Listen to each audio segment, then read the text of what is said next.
বাংলাদেশের সর্বশেষ গুরুত্বপূর্ণ আপডেট সংবাদে আপনাকে স্বাগত। শুরুতেই সংবাদ শিরোনাম, পরে বিস্তারিত।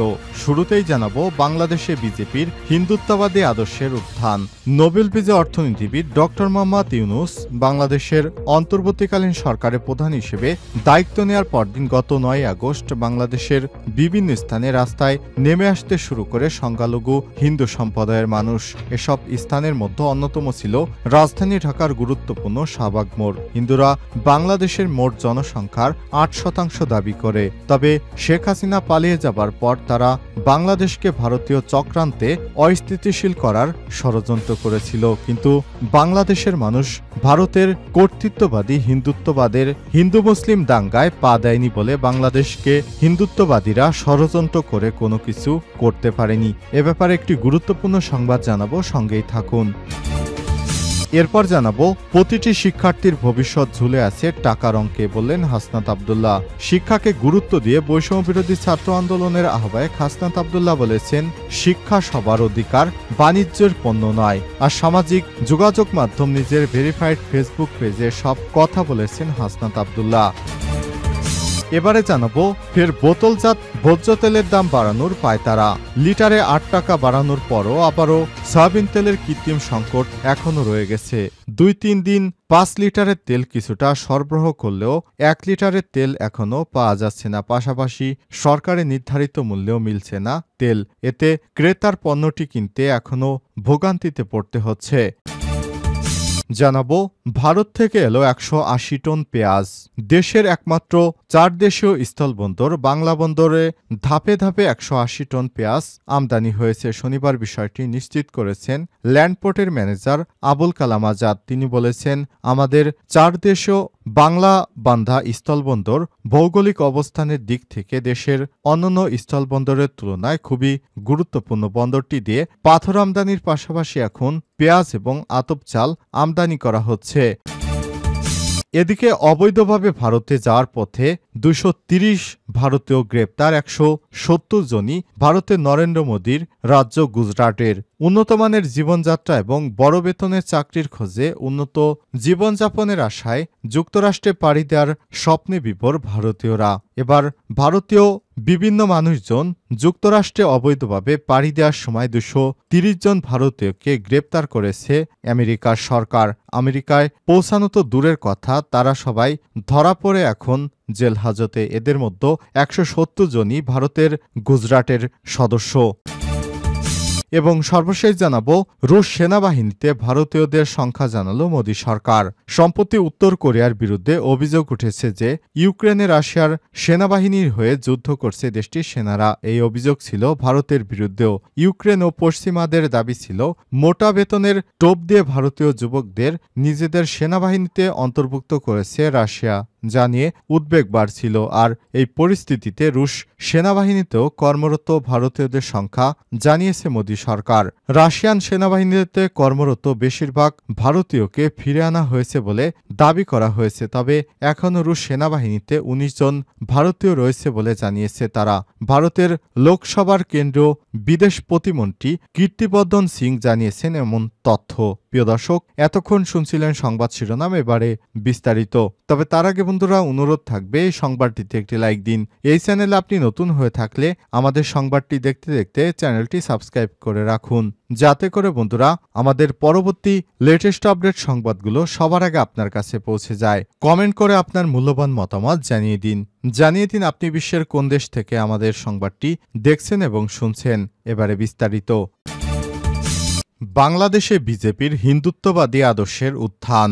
নোবেল বিজয়ী অর্থনীতিবিদ ডক্টর মোহাম্মদ ইউনূস বাংলাদেশের অন্তর্বর্তীকালীন সরকারের প্রধান হিসেবে দায়িত্ব নেওয়ার পরদিন গত 9 আগস্ট বাংলাদেশের বিভিন্ন স্থানে রাস্তায় নেমে আসতে শুরু করে সংখ্যালঘু হিন্দু সম্প্রদায়ের মানুষ। এসব স্থানের মধ্যে অন্যতম ছিল রাজধানী ঢাকার গুরুত্বপূর্ণ শাহবাগ মোড়। হিন্দুরা বাংলাদেশের মোট জনসংখ্যার প্রায় 8%। প্রধানমন্ত্রী শেখ হাসিনার পদত্যাগের পর 5 থেকে 8 আগস্টের মধ্যে হিন্দুদের বাড়ি, ব্যবসা প্রতিষ্ঠান ও ধর্মীয় উপাসনালয়কে দিকে লক্ষ্য করে ধারাবাহিক আক্রমণের প্রতিবাদ জানাচ্ছিল তারা। বাংলাদেশ হিন্দু বৌদ্ধ খ্রিস্টান ঐক্য পরিষদ ও বাংলাদেশ পূজা উদযাপন পরিষদের মতো ঐতিহ্যবাহী সংখ্যালঘু অধিকার প্রতিষ্ঠানগুলোর আহ্বানে সাড়া দিয়ে হাজার হাজার মানুষ সেদিন রাস্তায় জড়ো হয়েছিল নিরাপত্তা এবং ন্যায় বিচারের দাবিতে স্লোগান দেওয়ার সময় সেখানে উপস্থিত কয়েকজন ভারতের হিন্দু জাতীয়তাবাদী শক্তির সঙ্গে সম্পৃক্ত জয় শ্রীরাম স্লোগান দিতে থাকেন। 11 আগস্টে বিক্ষোভের তৃতীয় দিনে একটি নতুন প্ল্যাটফর্ম বাংলাদেশ হিন্দু জাগরণ মঞ্চ BAEJM গঠিত হয়। নিহার হালদার, জুয়েল আইস আর্কো, জয় রাজবংশী, রনি রাজবংশী এবং প্রদীপ কান্তি দে এর সমন্বয়কারী এবং মূল মুখপাত্র হিসেবে আবির্ভূত হন। একই দিনে এর ফেসবুক গ্রুপ তৈরি হয়েছিল। বাংলাদেশে হিন্দু জাগরণ মঞ্চ BAEJM নামটির সঙ্গে ভারতীয় জনতা পার্টি বিজেপির আদর্শিক সাংগঠনিক মাথা রাষ্ট্রীয় স্বয়ংসংঘসেবক RSS এর সহযোগী হিন্দু জাগরণ মঞ্চের মিল রয়েছে। তাদের উদ্দেশ্য ছিল শেখ হাসিনা সরকার পতনের পর বাংলাদেশে হিন্দু মুসলিম দাঙ্গা বাঁধিয়ে ভারতের বিজেপি সরকারের মাধ্যমে বাংলাদেশকে একটি অস্থিতিশীল পরিস্থিতি সৃষ্টি করে স্বৈরাচারকে ফেরত আনা। কিন্তু শেষ পর্যন্ত বাংলাদেশের মানুষ বিষয়টি বুঝতে পেরে তাদের ফাঁদে আর পা দেয়নি। প্রতিটি শিক্ষার্থীর ভবিষ্যৎ ঝুলছে টাকার অঙ্কে, হাসনাত আব্দুল্লাহ। শিক্ষাকে গুরুত্ব দিয়ে বৈষম্যবিরোধী ছাত্র আন্দোলনের আহ্বায়ক হাসনাত আব্দুল্লাহ বলেছেন, শিক্ষা সবার অধিকার, বাণিজ্য পণ্য নয়। শনিবার 14 ডিসেম্বর দুপুরে সামাজিক মাধ্যমে নিজের ভেরিফাইড ফেসবুক পেজে এক পোস্টে সব কথা বলেন হাসনাত আব্দুল্লাহ লিখেছেন, 1000 টাকার আবেদন ফি, যাতায়াত খরচ, বর্তমান ফি প্রক্রিয়া শিক্ষার্থীদের জন্য এক ভয়ানক আর্থিক চাপ। প্রতিটি শিক্ষার্থীর ভবিষ্যৎ ঝুলছে টাকার অঙ্কে। এ সময় তিনি লিখেছেন, মেধার মূল্যায়ন নয়, বৈষম্যের দেয়াল টেনে দিচ্ছে এই অবস্থা। উচ্চশিক্ষা কি শুধুই ধনীদের জন্য? সর্বশেষ তিনি আরও লিখেছেন, আবেদন ফি কমাও, গুচ্ছ পদ্ধতি চালু রাখো। এর আগে এক ফেসবুক পোস্টে হাসনাত আব্দুল্লাহ লিখেছেন, আমাদের শিক্ষা ব্যবস্থায় প্রাথমিক শিক্ষা সবচেয়ে অবহেলিত একটি খাত, অথচ এটি সমাজে সবচেয়ে বেশি গুরুত্ব পাওয়া উচিত। এ সময় তিনি লিখেছেন, বেতন কাঠামো এবং সামাজিক স্বীকৃতির দিক থেকে পিছিয়ে থাকা প্রাথমিক শিক্ষা দেশের সামগ্রিক শিক্ষা উন্নয়নের মূল ভিত্তি হিসেবে কাজ করে। প্রাথমিক ও মাধ্যমিক স্তরে মানসম্মত শিক্ষা নিশ্চিত না করা গেলে উচ্চশিক্ষার গুণগত মান অর্জন করা সম্ভব নয়। ফের ভোজ্য তেলের দাম বাড়ানোর পায়তারা। লিটারে 8 টাকা বাড়ানোর পরও বাজারে সয়াবিন তেলের কৃত্রিম সংকট এখনও রয়ে গেছে। 2, 3 ও 5 লিটারের তেল কিছুটা সরবরাহ করলেও 1 লিটারের তেল এখনও পাওয়া যাচ্ছে না। পাশাপাশি সরকার নির্ধারিত মূল্যে মিলছে না তেল। এতে ক্রেতার পণ্যটি কিনতে এখনও ভোগান্তিতে পড়তে হচ্ছে। বাজার সংশ্লিষ্টরা বলছেন, সরকারিভাবে ভোজ্য তেলের দাম আরও বাড়ানোর পায়তারা করছে কোম্পানিগুলো, যে কারণে এখনও বাজারে সরবরাহ করছে না তারা। শুক্রবার 13 ডিসেম্বর রাজধানীর খুচরা বাজার ঘুরে সংশ্লিষ্টদের সঙ্গে কথা বলে এমন তথ্য পাওয়া গেছে। এদিকে সরকারের পক্ষ থেকে লিটারে 8 টাকা বাড়িয়ে প্রতি লিটার বোতলজাত সয়াবিন তেলের দাম 175 ও খোলা সয়াবিন তেলের দাম 157 টাকা নির্ধারণ করা হয়েছে। তবে রাজধানীর খুচরা বাজারে এই দামে তেল নেই। খোলা সয়াবিন তেলের লিটার বিক্রি হচ্ছে 185 টাকায়। 2-1 দোকানে আগে কেনা 1 লিটার বোতলের তেলও মিলছে, বিক্রি হচ্ছে 180 টাকায়।